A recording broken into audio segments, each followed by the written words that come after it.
हमें प्रतिस्थापन विधि का प्रश्न दिया हुआ है। प्रश्न है 3x/2 माइनस 5y/3 बराबर -2, x/3 प्लस y/2 बराबर 13/6। तो सबसे पहले जो आपकी बचे में संख्या हैं उनको आपको हटाना पड़ेगा। तो किस प्रकार हटाएंगे?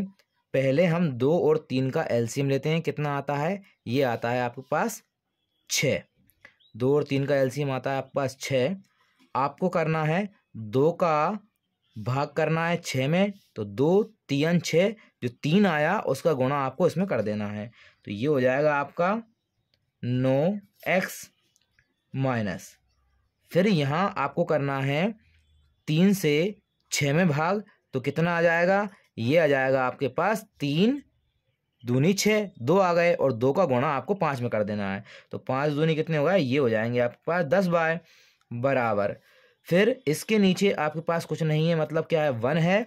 1 का भाग देना है 6 में, कितना आ गया आपके पास? 6। 6 का गुणा 2 में कर देना है, तो कितने होगा? ये होगा 6 दूनी 12।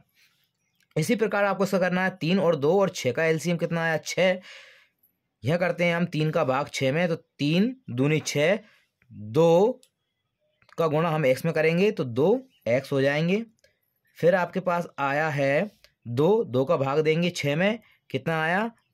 3। 3 का गुणा y में कर देंगे, तो ये हो जाएगा आपके पास 3y बराबर।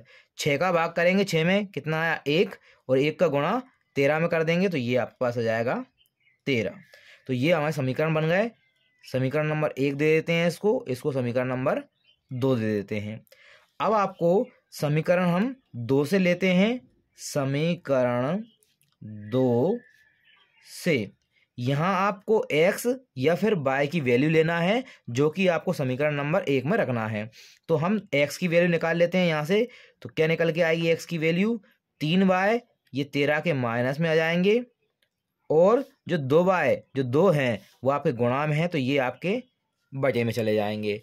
अब इस मान को समीकरण नंबर आपको 1 में रखना है। समीकरण 2 का हमारा काम हो गया है, और इसको समीकरण नंबर हम 3 दे देते हैं। लिखते हैं x का मान समीकरण 1 में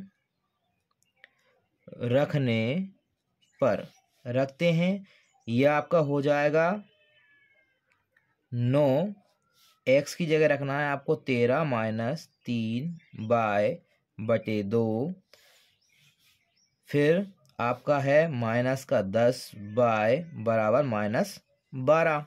अब यहाँ पे आपका एलसीएम आ रहा है 2, इसके नीचे आपका 1 आ जाएगा, इसके नीचे 1 आ जाएगा। एलसीएम कितना आ गया? ये आ गया आपका 2।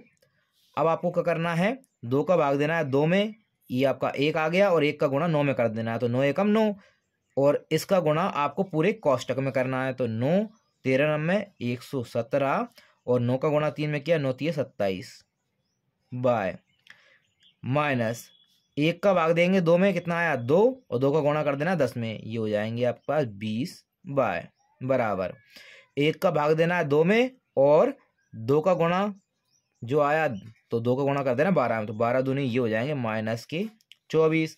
आगे हल करते हैं। 117 24 के माइनस में चले जाएंगे, 27 और 20 आपस में जुड़ जाएंगे, तो 27 और 20 ये हो जाएंगे आपके पास -47 बाय बराबर -24 माइनस 117। यहाँ 24 और 117 को हम जोड़ देते हैं, तो ये हो जाएगा आपका बाय बराबर 24 और 117 को जोड़ा तो 4 7 4 11, 1 हासिल 1, 2 और 1 3 4, ये हो जाएगा 4 और ये 1, 141, और बटे में कौन आ जाएंगे आपके पास? 47, ये माइनस के, और ये इन दोनों को जोड़ने पर भी क्या आएगा? माइनस का। माइनस से माइनस कटे आएगा।